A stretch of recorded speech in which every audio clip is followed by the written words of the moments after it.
Hi, I'm Melissa, and welcome to this month's Live From at the Reagan Library. Remember, we do these on the first Wednesday of every month. Now, for those of you who have been watching us for a long time now, you know we always go live at 9 a.m. Pacific, and today we're going live at 5 p.m. Pacific just to see if it helps additional viewers tune in. So we appreciate you still finding us and you still watching. We're also doing something else different today. So if you have been watching the past couple of months, we've been having a really good time engaging with you, saying hi to our people who are watching, answering your questions. I promise we will get back to that next month, but we have a different format this month, and it didn't really work with those live engagements. So I am sitting here today with Joanne Drake, who has been with President Reagan since 1984. We're going to get into that, and we're going to have a really great conversation about her time with the president, how she helps us maintain his legacy, promote his legacy. There is no better employee here at the Ronald Reagan Presidential Foundation and Institute than Joanne. She is the keeper of his sharing of his memories of what he did in the White House post-presidency, Mrs. Reagan as well. So it is such an honor to have her working here at the Reagan Foundation, but a bigger honor to have her sitting here with me. So thank you, Joanne, so much for this. Well, thank you for having me. Of course. It's good that it's a 5 p.m. show. I'm more of a night person than a morning person. Good. And it's always 5 p.m. somewhere, right? So let's start all the way back at the beginning. I said you've been with Ronald Reagan since 1984. So let's talk about how you actually got that first job in the White House. Sure. That was a long time ago, so I'm going to have to dig pretty deep. I worked on Capitol Hill in 1984, and when the House went into recess for the presidential election, I decided it was time for me to go volunteer, and I went to Reagan Bush headquarters and volunteered. I was in ethnic voters. We, put things in envelopes, the Irish for Reagan and the Turks for Reagan, and lawn signs and buttons and all that sort of thing. It was just a fun job to be able to do. At the end of my day, I was still working on the Hill, but at the end of my day for 4 or 5 hours, and from there, after the election, a resounding nod to the president, I decided I was still bored, and I went over and worked on the inaugural committee. And I worked with a lot of young people who had come off of the campaign and helped them with all of the events, all of the inaugural balls.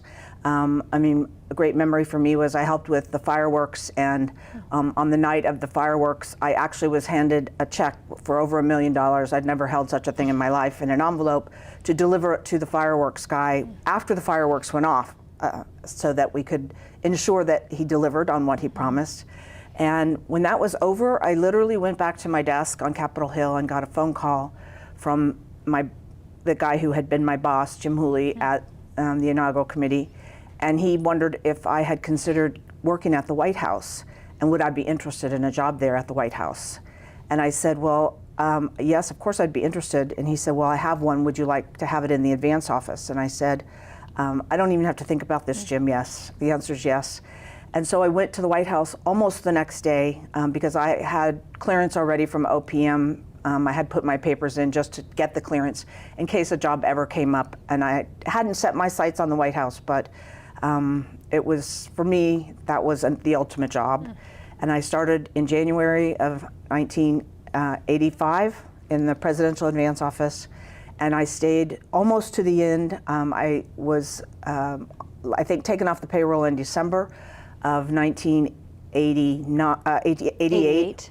I came back to California with him and helped to start up his office and was in charge of his events here. So when I left Washington, D.C. at Christmas that year, I came home for good to California. And we're going to talk about those post-presidential years too, but as you were talking about Jim Hooley, it made me think of something. I always talk about how working at the Reagan Foundation, we're a family. The number of people who have gone on to other jobs but come back and volunteer for events or whatever it may be. And I think that nothing symbolizes that more than the Reagan White House staff. I mean, you mentioned Jim Hooley, and there are so many others who will still do anything if we pick up the phone and call and ask. That's absolutely true. I think one of the most important things that happened to me, and I think to others that worked there, was that we became part of a family, a lifelong family. nothing to be scoffed at, because these people are wonderful people. They're accomplished people now. They are creative people. They're exciting people. They do really incredible things. But if you need something, you know, pick up the phone or do a text, and they will get you an answer if they don't have it. A good example of that is when the president died. Absolutely. And of course, we knew it was going to happen someday, and people had always said to me, you know, when it happens, call me, I'll come help. Well, I did not have to do that. You know, we announced his death, and my phone was ringing off the hook. Literally hundreds of people showed up. They drove for an entire week. For an entire week. They drove down from the state of Washington all the way to LA. They got on trains, they got on planes. I mean, Gary Foster, who helped with our press, was on an airplane to Japan, I believe. And the president died, and I was texting him. And now, the week prior to that, he had said to me, should I go, should I not? And I had said to him, Gary, we can't hold up our lives because of the president. He wouldn't want us to do that, so of course you go. So of course he got on the airplane, and when he got to the other end, he told me his phone was full, didn't hold any more messages, and the first person he called was me. And I said, unfortunately, the president passed away. And he said, okay, I'm gonna walk back down that ramp and get on the plane. And he did, and he came straight to Los Angeles. And he wasn't the only one. Literally hundreds of people came out to help us, both here and in Washington, D.C. It was incredible. I mean, literally, his entire advance staff worked the funeral. His press staff managed the press. I mean, it was just remarkable to see. Right. It talks about Ronald Reagan and his presidency, that these people would want to come back and do that. And we're still very close today. It's you know, people have families and move on a little bit. But it's pretty amazing. We had a member of our advance team pass away a couple of months ago, and everybody rallied and came together, and a lot of people ended up at the funeral. But more importantly, people, you know, sent their information. They wanted to be sure that people knew how to get a hold of them again, you know, emails and addresses, and everybody wanted to be sure that we knew how to get in touch with each other. So let's go back to the White House. So you were there 4 full years. Right. I can only imagine you don't have enough fingers and toes and hairs on your head. Talk about all the amazing memories. So for me to ask you what your one favorite memory is a ridiculous question as it gets, but can you share one of your most favorite memories? You know, I have a lot of memories, as you say. Many of them are very personal, and I think my favorite memory is a very personal one. It happened in 1987 in Venice, Italy. We were there for the G7 summit, economic summit, and Venice, as you can imagine, was a little bit of a challenge to work out all of the logistics. We were on the water. The principals were all staying in buildings that were on the water. We're not moving in cars, we were moving in boats. So we had a term called the boatcade instead of the motorcade. And there was a lot going on, and the waterways were very full. And we had gone through the whole week, and it was I believe it was a Thursday. It was my birthday. And my friend Shelby had said to me, what do you want to do on your birthday? And I said, well, when we know he's gone, because we do the schedule for him every day, let's go outside, sit down and have a cup of cappuccino and a croissant for just 20 minutes of peace, because we knew we were going to be very busy putting together the schedule and all the details for the trip to Berlin, where he gave his Tear Down This Wall speech. So we did. We went outside on the terrace at the hotel, and we sat down. It was a big round table, and we sat down and we were having our coffee. And all of a sudden, and now in retrospect, I remember thinking Shelby's face looked a little odd across the table at me, but it didn't occur to me at the time what was going on. All of a sudden, over my shoulder, the President of the United States is leaning over, singing happy birthday to me. And of course, my face got bright red. There's a series of photographs where I get redder and redder and redder to a really bright shade of red. He's leaning over me and standing behind me so that I can't move my chair. I can't pack my chair up. And I mean, all I'm thinking is, I am sitting while the President of the United States is in my presence. I should be standing. And finally gave in to the fact that I couldn't. He sang the whole song to me. And then he pulled himself up, and finally, you know, I pushed back just enough and like scurried to my feet. I'm surprised I didn't fall over. And I said to him, "Mr. President, what are you doing here?" And he said, "Well," he said, "I am wishing you a happy birthday." And I said, "No, yes, sir, I get that, and thank you very much, but aren't you supposed to be at your meeting this morning?" And he said, "Oh, well," he said, "the fellas told me there was some problem with the French boats, and they were running late, and so they didn't want me to get involved in all that because it was a security problem." And so, as it turns out, Shelby was involved, but my boss, Jim Hooley, had made arrangements for the president to come over and sing me happy birthday. The president was always up for a gag of some sort. He loved his birthday, so he was always willing to share someone else's birthday, and it was a wonderful moment for me.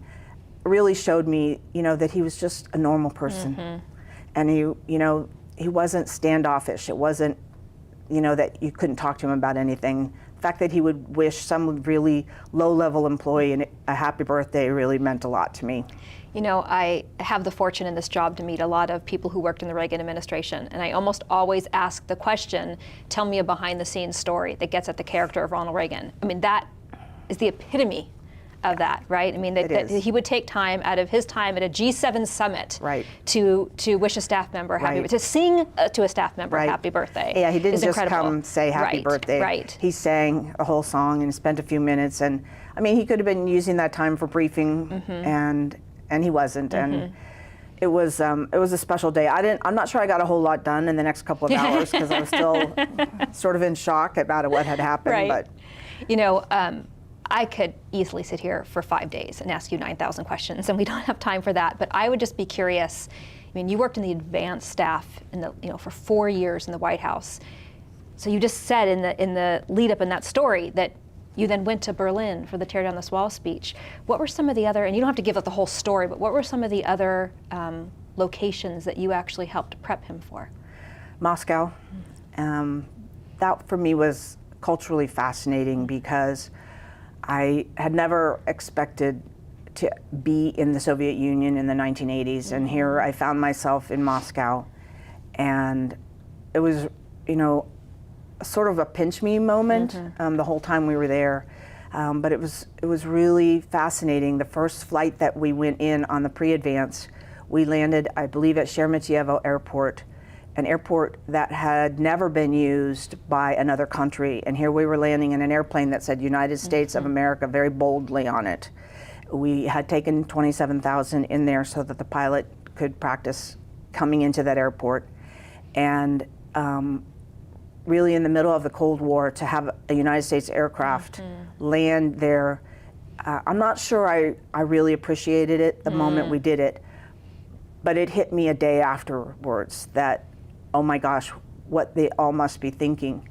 And what was really striking was that when we landed and our embassy personnel came on board and to do our customs and our passports and everything, and we had to wait in a short waiting period, they started coming down the aisles and asking if the Time magazine or the Washington Post or the New York Times that we had been reading since we left Washington, if they could have them. And we said, well, of course, yes, you can have them. And they said, well, could we have them all? We said, sure, take them. They're going to be out of date. And they said, yes, but for us, it's completely new news. We don't get any news like that here in Moscow. Then they asked us if they could have all of the fruit that was in the baskets that were sitting on the table. And we said, well, of course, but why? And they said, we haven't seen fresh fruit in 3 months. Oh my God.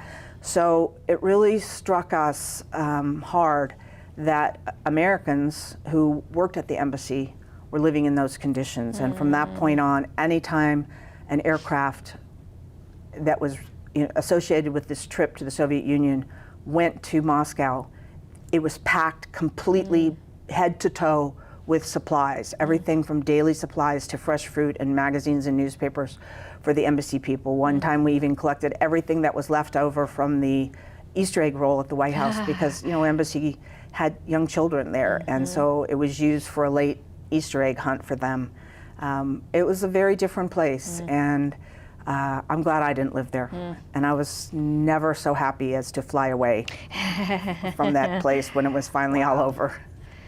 So you mentioned earlier that you worked at the White House through December of '88.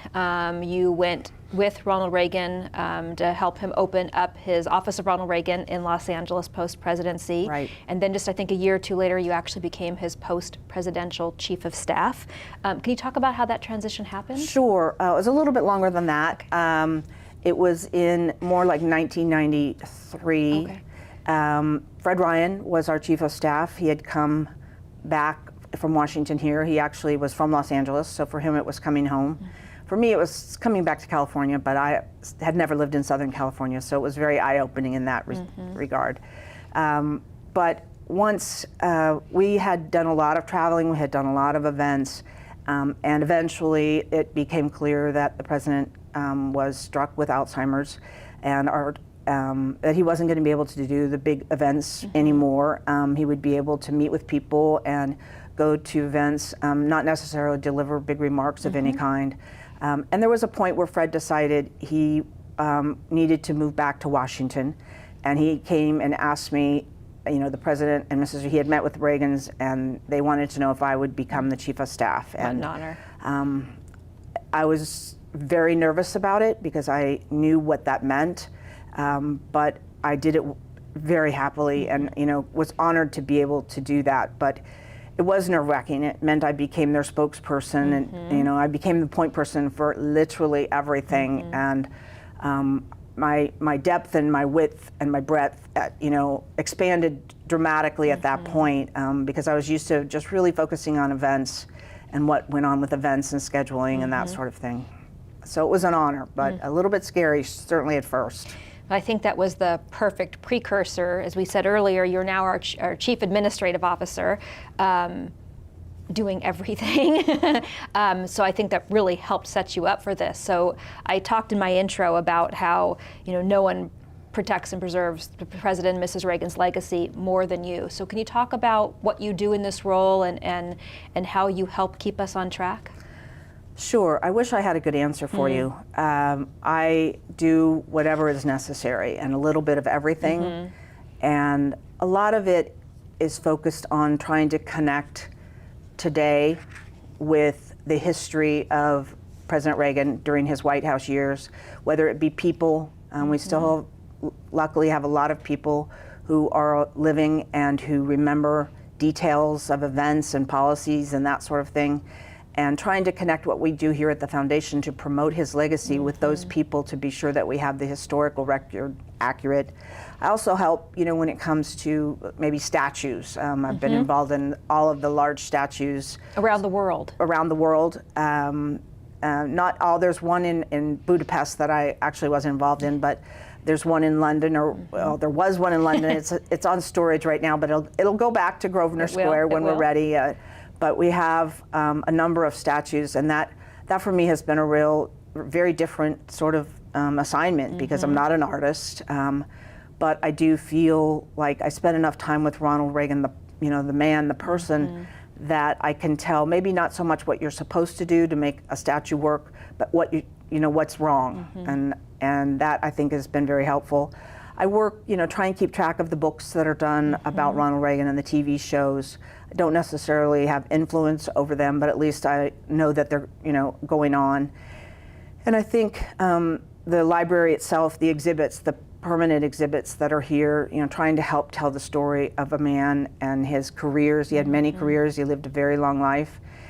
It's pretty extraordinary, the number of paper that we have here, the photographs, which are really quite something, and all the post-presidential photos that you've been working photos, on. Right, and so just trying to answer questions. I mean, I think there are many days where people call me with what they think are strange questions, but questions that I have to do a little research on, go to files, find out, who did this, when did they do it, why did they do it, what was the outcome. So for me, that's a way of helping to keep his name alive and out in the press and the media, and hoping to get it into schools, have people recognize who Ronald Reagan is. Well, and you were one of the lead, if not the lead, staff members helping us publish the Ronald Reagan Diaries, helping us publish the notes, right. All those things as well. Well, and that's interesting because when the president died, I was granted the role of guardian of the diaries, and I brought them here to the library to have them locked up in an appropriate place, and then they were reviewed for classified material, of course, and also had to clean out his desk, and it was kind of a tough job, but I found some pretty interesting things, and one of them was this, it looks like a photograph album. I think, in fact, it was a photograph album that you shove your photographs in, and then in plastic, and then you do this, and you can go all the way through. Well, what President had done many years ago, and we think as far back as his time at GE, he would collect quotes from people, and they were quotes that he wanted to remember and that he would use in his own speeches moving forward.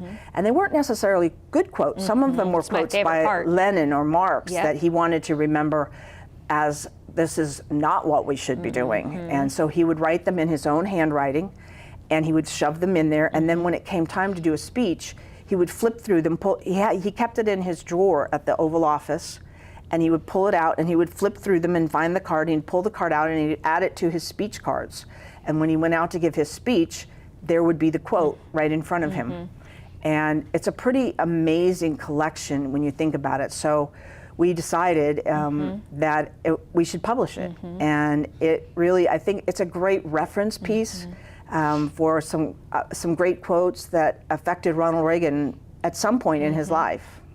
You know, what's crazy is, you know, now with the internet and with all of our files being stored, the way files are being stored, when you flip through that notebook, well, I don't flip through, I see it on display, but he wrote in the smallest of fonts, prints, and wasted no white space. Right. How he found anything is beyond me, because, and he would know, right, how to flip through those. Absolutely. I think, incredible. Well, first of all, I mean, he was, if you remember, he was grew up in the Depression. Yeah. And Depression-era babies, if you all know them, didn't waste things. They didn't waste paper. They didn't waste pen and ink. Right. They wasted nothing. Right. And so for him, it's the same with his diary. If you look at his diary pages, as he gets closer to the back, he's writing smaller and smaller, and it became very challenging when it came time to translate that diary, which I spent hundreds of hours on. There are still a few words that we cannot figure out because he wrote so small, and as he aged, of course, our handwriting gets worse and worse. So, but he did, along with being a great communicator, it was a trick I think he learned as an actor when he was learning his script. I think if you're a visual person, for me, I sort of operate the same. You probably do too. Your desk might be a mess, but you know where the file is, what color it is. Don't, God help the person that comes and cleans up my desk, because then I won't know where the purple file is. Right. But I think he was the same. Once he saw it, he knew, he remembered he had written it at the bottom of a card, and he knew where he had placed it in the book. I don't think people realize or know that Ronald Reagan himself created this foundation. And because of that, this foundation, we own his name, his image, his likeness. And so you really are the overseer of those things. And when we're looking to do a new project or a book or a licensing deal, we come to you for your guidance. So, well, I think it's that's an honor for me and a privilege. I take my role very seriously when it comes to protecting his name and his likeness. And it's not always perfect. The rules are not always perfect. I think in this regard, the state of California has helped us probably because of Hollywood, because the actors in Hollywood have got licensing rights and got protections against their name and their likeness long before anyone else did. The frustration becomes, because he was president of the United States for 8 years, and because he was governor of the state of California for 8 years, so much of what he did is in the public domain. Right. And for those who don't follow rules anyway, probably, and don't ask because they don't want to be told no, they just assume that they can use anything that they want. However they want. However they want. And that's not true. There are rules regarding the use of his face and his image and his voice and his likeness and his signature. And we are very privileged to have those rights and be able to share them with people. Yeah, for sure. Now, again, I could ask you 9,000 more questions, but I'm gonna narrow it down to my one final question. And of course, I can only imagine this list is endless. So to ask you to choose the one thing is ridiculous, as I said earlier. But if you had to choose the one thing or the two things, what would you say is like the number one thing you learned from working with him or watching him? Humility. He was a very humble man. He was, President of the United States for 8 years, and he was very much a regular person when it came to it. Now, it's hard for me to say that I knew him well during his time as president, because I didn't. I was a low-life staff member in the advance office. Every day that I did get to see him was a thrill. But I know of many, many friends who have stories, of his humility. And he was the type of person, he did not care if you were the janitor or the Queen of England. He treated you exactly the same, with respect and dignity. He wanted to know who you were. He wanted to know what you did. He wanted to know what your passion was, where you came from. And he always could find a story to relate to that. And for me, that humility, I think, is what made him such a good leader and such a good president at a time, when this country really needed leadership. But he was a strong leader because of it. I think humility gives you inner strength without showing.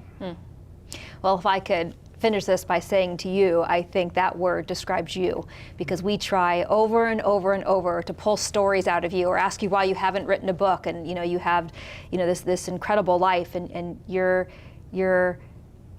not one to brag about what you've done in your career or how you've worked with the President or Mrs. Reagan. So I think humility is a word that describes you as well. Well, you're very kind. So it's for me, it's about Ronald Reagan and what he did and what he brought for all of us, even though we may not have been alive then. I was 24 years old when I went to the White House.